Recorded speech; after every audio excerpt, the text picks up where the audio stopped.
Assalamualaikum warahmatullahi wabarakatuh. Eh, Berikut ini adalah sebuah rekaman video di mana ada peristiwa perampasan kendaraan saya satu-satunya. Ini adalah bagian modus atau cara memiskinkan saya.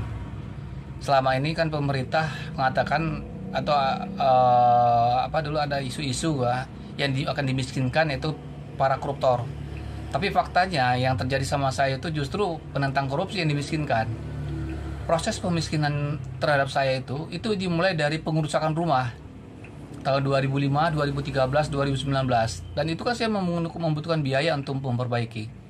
Jadi rumah itu ada yang rusak, ada yang lempar.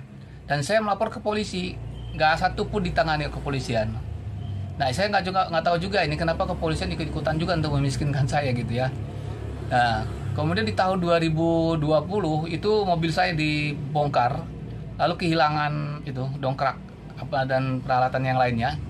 Nah, di tahun 2020 itu, nah itu sama juga kan artinya pemiskinan ya, karena harta kita hilang. Lalu tahun 2020 lagi mobil saya itu dibobok di dalam perjalanan, ya, dan saya melapor ke polsek. Yang ditulis ada kehilangan, bukan perusahaan mobil. Ini polisi maksudnya gimana gitu, saya juga nggak ngerti ini ya.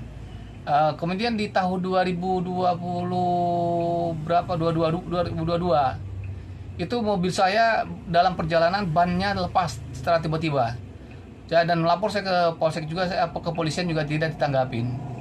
Nah, yang sekarang belakangan ya, kendaraan saya satu-satunya, saya sudah melapor ke Polres ya, kendaraan saya dirampas oleh ada sekelompok orang yang ya sampai saat ini tidak ditanggapin. Dan sudah 4 kali saya melapor tidak ditanggapin. Jadi sekarang benar-benar saya tidak memiliki apa-apa lagi. Ya, rumah sudah nggak bisa ditempati karena diteror terus. Kendaraan saya sudah nggak punya. Jadi sekarang ini benar-benar lah saya itu memang bagian dari yang dimiskinkan karena menentang korupsi. Nah, ini bayangkan negara kita ini seperti apa ya. Kita katanya Prabowo memberantas korupsi. Ya. Kalau menurut saya pemberantasan korupsi sekarang banyak yang ditangkap, tetapi tumbuhnya koruptor-koruptor baru itu tuh akan terjadi. Kenapa? Penentang korupsi atau pelapor koruptor itu tidak pernah mendapat perlindungan dari negara, tidak pernah ada dapat pembelaan.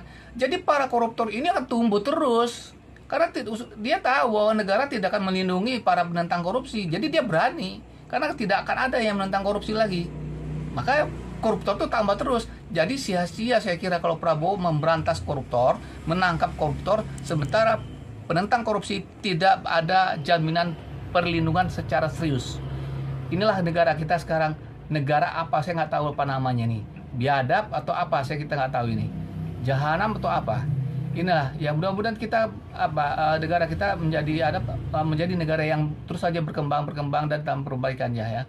Dan kita sama-sama berdoa semoga Prabowo berpikir bahwa penentang koruptor atau penentang korupsi itu diutamakan jaminan perlindungan itu secara serius ya, dan kalau perlu ada undang-undangnya, dan kalau perlu penentang korupsi itu dijanjikan diberi hadiah yang besar ya, misalnya 1 miliar 500 juta sekalipun korupsinya itu kecil, harus dijanjikan sehingga nanti akan muncullah para penentang korupsi yang baru.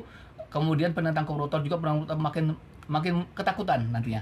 Oke, terima kasih dan mohon doanya, kita berdoa sama-sama. Assalamualaikum warahmatullahi wabarakatuh.